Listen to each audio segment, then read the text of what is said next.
Since Danny Ainge came over to Utah, it feels like the Jazz have done nothing but make very smart decisions. Whether that be the Gobert deal, where they got a ridiculous haul that completely reset how we think about trades, or the Donovan Mitchell deal, where they took a chance on a guy like Lauri Markkanen in return, who has blossomed into an all-star starter in the face of their franchise. They're not afraid to take risks on guys, whether it be Markkanen or even guys like Talen, Horton-Tucker, and Collin Sexton. But one thing that stands out to me is their ability to identify talent. Getting Walker Kessler in the Minnesota deal, who was nearly as good defensively as Gobert as a rookie, was insane.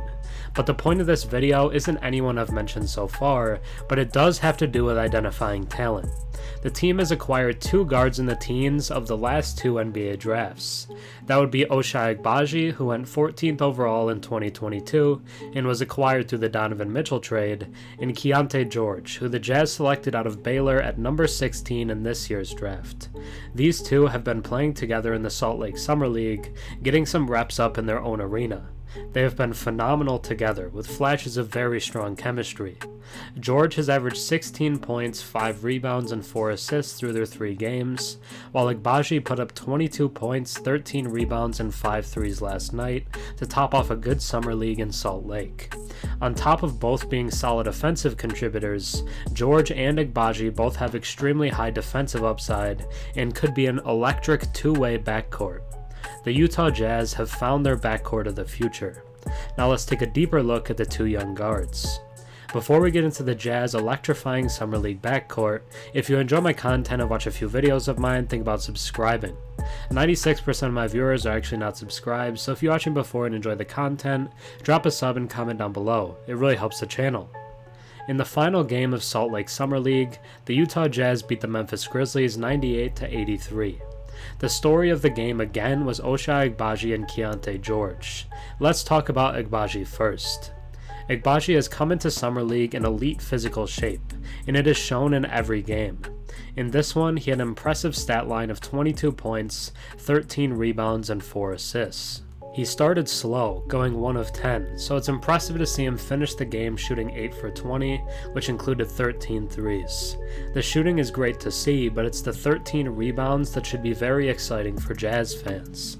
That insane athleticism from Agbaji means so many different plays every game that impact every play. Agbaji blocks shots, grabs sky-high rebounds, and makes it difficult for the opposing team on the defensive end.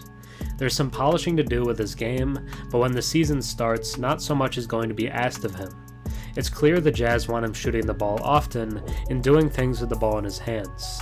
That type of freedom is allowing Agbaji to explore parts of his game that he wouldn't be able to in the regular season, and you can bet the Jazz will be very happy when he needs to perform in the regular season. The other player today that deserves a lot of praise is Keonte George.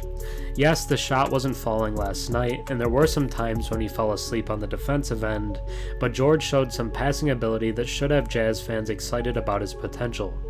He finished with 15 points, 5 assists, and 6 rebounds, but it's those 5 assists that should get Jazz fans excited.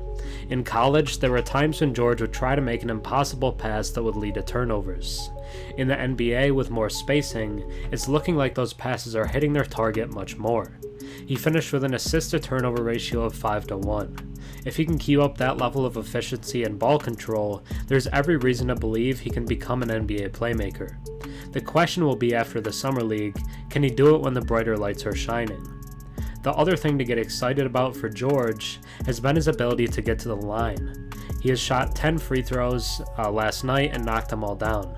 Considering he shot just 2 for 11 from the field, scoring 15 points shows he's a player that can manufacture buckets even when the shot isn't falling.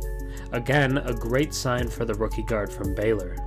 This duo of players is looking like they'll have a bright future, and I think they're the Jazz future backcourt. Thanks for watching. I'm Herm. Have a good one.